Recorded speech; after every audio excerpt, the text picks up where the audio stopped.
Blackest night falls from the skies. The darkness grows as all light dies. We crave your hearts and your demise. By my black hand, the dead shall rise. Welcome again to another podcasting from beyond the grave.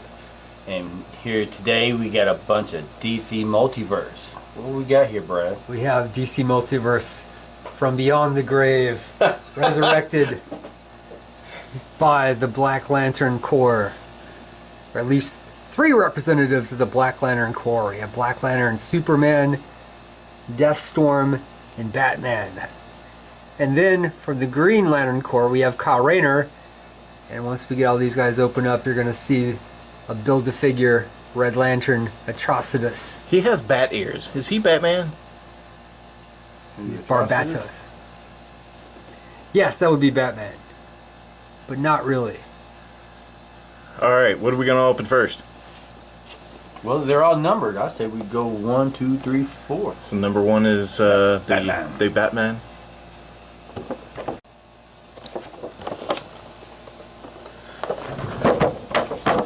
First off, we got Batman. Or the Batman, maybe not Batman. So this would be like the Batman if it was Jason Voorhees, and this one was that, the 4th one was looking at Jason. It's Somebody else. No, that's actually part 5. Part 4 is... Part 4 is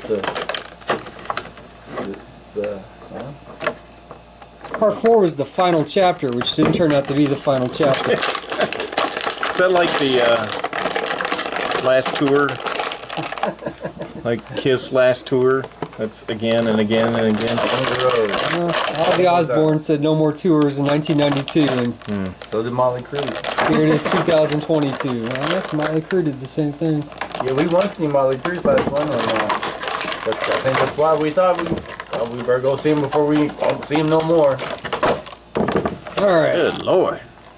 Yeah, we got crazy. Find his stand. Batman was a little... The stand is here. As a child, Bruce Wayne watched as his parents were brutally killed in Gotham City's crime alley.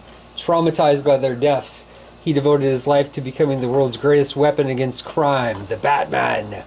During the Blackest Night, the Black Hand uses his power over the Black Lantern rings to raise the dead and unleash his army of Black Lanterns on the universe.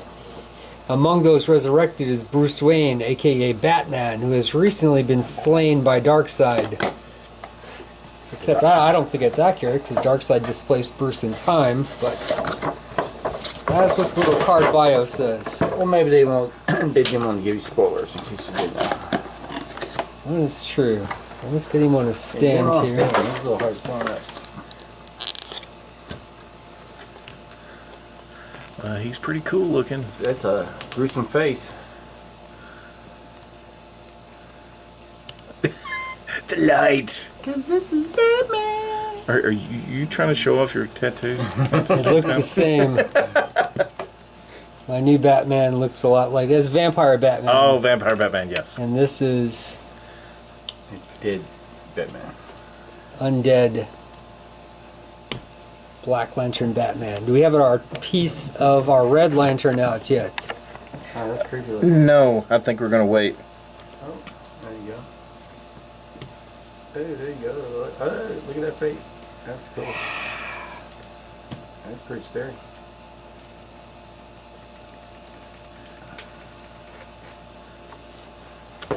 Oh, that's nice. Yeah, that's a good pose right there. Looks like he's in the background of a Thriller video. Yeah. Who's next? Number 2. Number 2 is Deathstorm. What a great name. Wish my name was Deathstorm. Imagine that being at the doctor's office. Deathstorm. Deathstorm out here. Right, Yes. turns around, look.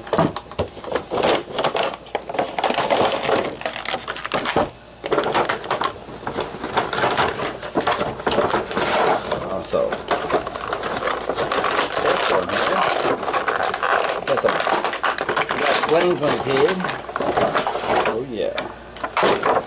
The result of the deceased Firestorm being taken host by a Black Lantern ring, Deathstorm joined the ranks of the undead Black Lanterns set on destroying all life as we know it throughout the universe. As a key threat in Blackest Night, Deathstorm is part of the siege on Earth to defend the Black Lantern Battery and tasked with fighting the remaining members of the Justice League.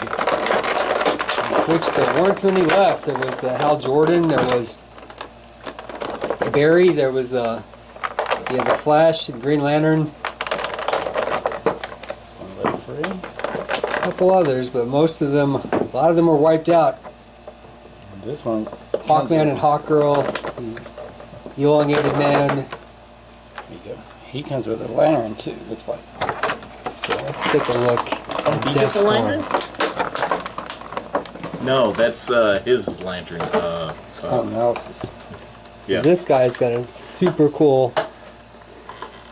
Yeah, he is. He's tough Look looking. at that face. That's awesome. The detail on it.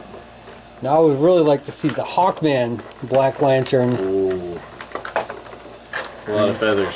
Well, you kind of Or think. does he come with bat wings? Well, he could just use the same wings that they gave the Batman Who Laughs, the Sky Tyrant wings. But Oh yeah. I'm sure Todd's got a few of those laying around. I'm sure he does. We're going to skip out of order, though, I think, Okay. and finish up our Black Lantern Corps. So if we have Batman and we have Deathstorm, who would be the third? I'll give you the snips. The third would be Kal-El. Superman. I think it is cool whenever you become a bad guy. Can't keep your old outfit.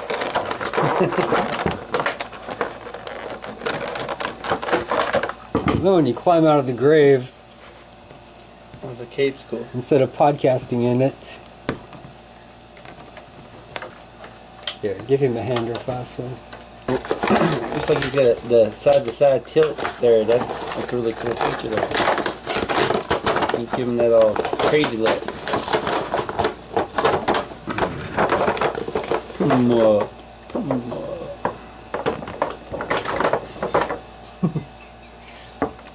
Real name, Kal-El Clark Kent. Sent to Earth from the dying planet of Krypton as a baby, Kal-El was raised by Martha and Jonathan Kent and raised as their son, Clark. Once fully grown, he used his powers to protect his adopted world as Superman. After his death in Infinite Crisis, the Superman of Earth 2 is revived by a Black Lantern ring and attacks the Superman of Earth 1 and Superboy, Connor Kent, in Smallville. So yes, this Superman, this was the original Superman from Earth 2, who survived Crisis on Infinite Earths. And in the Infinite Crisis miniseries, him and his Lois from Earth 2 were killed. And so that is the Earth 2 Superman who was resurrected. And it's a very creepy story. He's chasing Martha Kent through the cornfields on the farm until Connor and Kal-El can come So to... the Black Lanterns are able to travel through multiverse.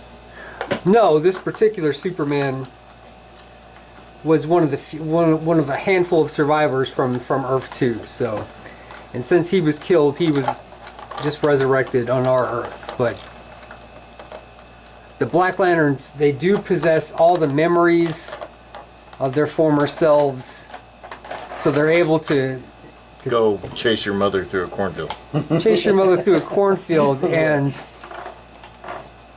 emotionally manipulate them. Jump scare. So that's why there was a big part of that story was the emotional tethers that they would feel towards each other. So they really was pulling at some strings in, huh, during the story. Oh yeah. Yeah, it's not just like a mindless zombie that looks like someone that you knew. It is someone that you knew. It's got a little bit of forehead jewelry.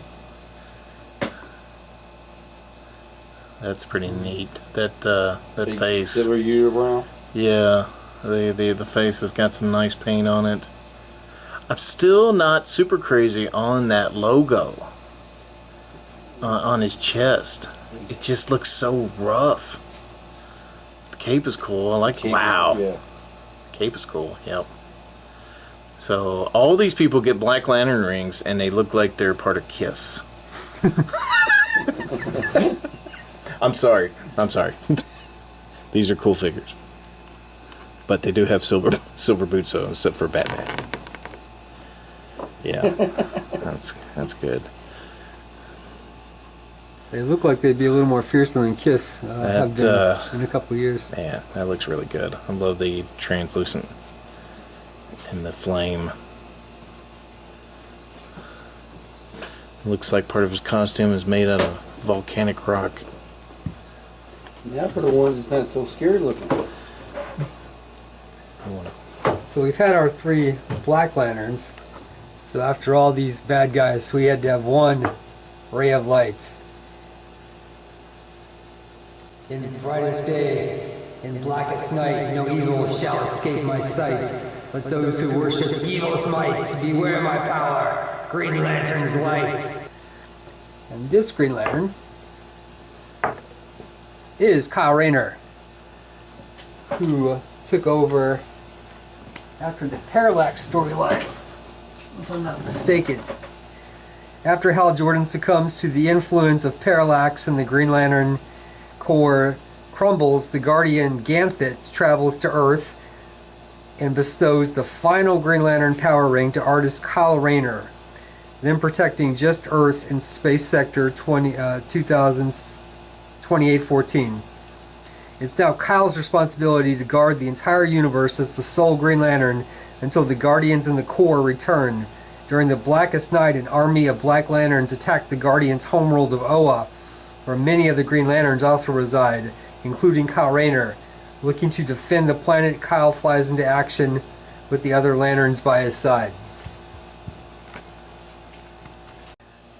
Okay, and we're back.